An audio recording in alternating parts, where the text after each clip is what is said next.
Dan, thank you. Let's face it, a lot of us need help preparing our taxes, but there are things to keep in mind when selecting an accountant. Katie Carroll with the BBB is here with some advice. Good morning. Good morning. So like anything, you need to do your homework in this case because there's actually fines and fees if that return is, not correct or maybe it's turned in late. Right, it can cost you money. You're going to be responsible for that, right? Absolutely. So we need to think about a couple of things, and I know you have some tips for choosing a tax preparer. So what is one of the first things you need to think about? Well, first thing we would suggest is to check with us at bbb.org to find a tax preparer who has a good reputation and that you can trust. Okay.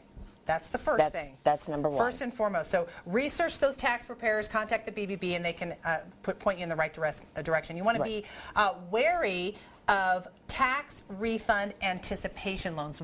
Right. What do you mean by that? By the way, they are not illegal, but it's the promise that you're going to get or the hope that you're going to get a refund from your taxes, and they make an estimation. Well, that's not always the case. You, in fact, may owe money, yet you're given this money and charged an interest rate.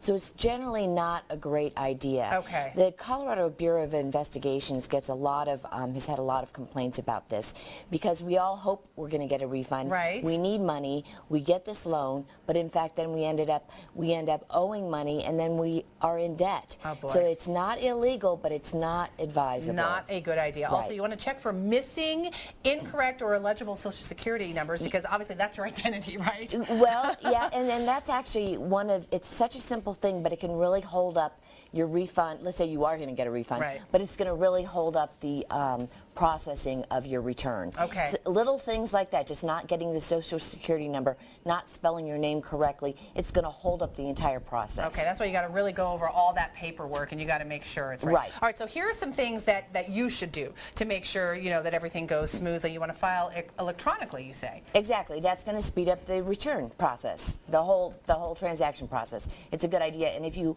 are going to get a refund, don't we all want to get it back more quickly? Right. Yeah. So that's a good idea. But if you have to pay, you want to make sure your check is filled out correctly as well. Right. Make sure all the information is on it. Put your Social Security number on it. Make sure that you date it. Say what year tax return. Okay. So it's easier for the processors to make sure all the information matches. And as we always say, keep all your receipts, your documents, your forms, because you need it. That's your proof of everything you are filling out. And you want to go to the BBB's website. Again, bbb.org, as she mentioned. You can check on a lot of the different tax preparers in town to pick one that is credible and right for you. Exactly. Thanks, Katie. You're welcome. And My we'll pleasure. be right back.